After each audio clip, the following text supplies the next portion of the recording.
വയനാട്ടിൽ ഞങ്ങൾ സ്ഥിരമായി പാസ് ചെയ്ത് പോകുന്ന റോഡാണ് അത് കേട്ടോ. അപ്പോൾ ആ റോട്ടിലൂടെ ഇങ്ങനെ പോകുമ്പോൾ ഇങ്ങനെ ഒരു ഏരിയ ഞങ്ങൾ എപ്പോഴും കാണാറുണ്ട്, പക്ഷെ ഇന്ന് വരെ ഇറങ്ങിയിട്ടില്ല. ഇന്നൊന്ന് ഇറങ്ങി നോക്കിയതാ.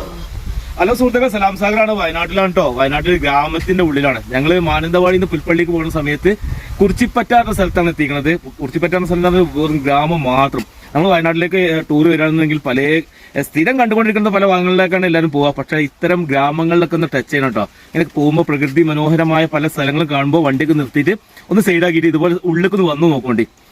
ഉള്ളിലേക്ക് നീങ്ങും തോറും ഇങ്ങനെ കാഴ്ചകൾ കൂടി കൂടി വരട്ടെ. പക്ഷെ ഞങ്ങൾക്ക് സമയമില്ലാത്തതുകൊണ്ട് വേഗം പോകുന്നു. അധികം വീതി ഇല്ലാത്തൊരു പാലം കേട്ടോ. എന്തോ ഒരു ഭംഗിയേറിയ പാലം. ഒരു ഗ്രാമത്തിൽ നിന്ന് ആ ഉള്ളിലേക്ക് ഒരു ചെറിയൊരു തോടുണ്ട്, അതിന് ഒരു കുറുകെയുള്ള പാലാണത്. ആ പാലം കടന്നാലും ഒരു ഗ്രാമം ഉള്ളിലേക്ക്. അവിടെ ഫുട്ബോൾ കളിക്കാനൊക്കെയുള്ള ഗ്രൗണ്ടൊക്കെ ഉണ്ട് കണ്ടോ. എന്തോ രസം. ഞാൻ അങ്ങനെ ചിന്തിക്കട്ടോ. കാരണം ഇവിടുത്തെ കുട്ടികൾക്കൊക്കെ എന്ന് പറയുകയാണെങ്കിൽ എന്ത് ഭാഗ്യവാന്മാരല്ലേ, ഇത്രയും മനോഹരമായ സ്ഥലത്തൊക്കെ ഫുട്ബോൾ കളിക്കാനുള്ള ഗ്രൗണ്ടൊക്കെ. അപ്പൊ ഇത്തരം ഗ്രാമങ്ങളൊക്കെ തീർച്ചയായും സന്ദർശിക്കട്ടോ വയനാട്ടിൽ വരുന്ന സമയത്ത്. ഓക്കെ, ഇവിടുത്തെ കാഴ്ചകളെല്ലാം മനോഹരമായിരുന്നു കേട്ടോ. നല്ല ഭംഗിയുള്ള സ്ഥലങ്ങൾ. അപ്പോൾ നമ്മൾ പഴയ നാട്ടുമ്പുറത്തുള്ള ആ കാഴ്ചകളൊക്കെ ഉണ്ടല്ലോ, അതൊക്കെ എന്താ പറയുക, വീണ്ടെടുത്ത പോലെ തോന്നുന്നു എനിക്ക്. അതേപോലെ ആ ചെറിയ ചെറിയ പൂക്കൾ, ഈ മോളയുടെ ഉള്ളിലൂടെ ആ സൂര്യൻ്റെ ആ കിരണങ്ങളുണ്ടല്ലോ, എന്താ രസം, എന്താ ഭംഗി. ആഹാ.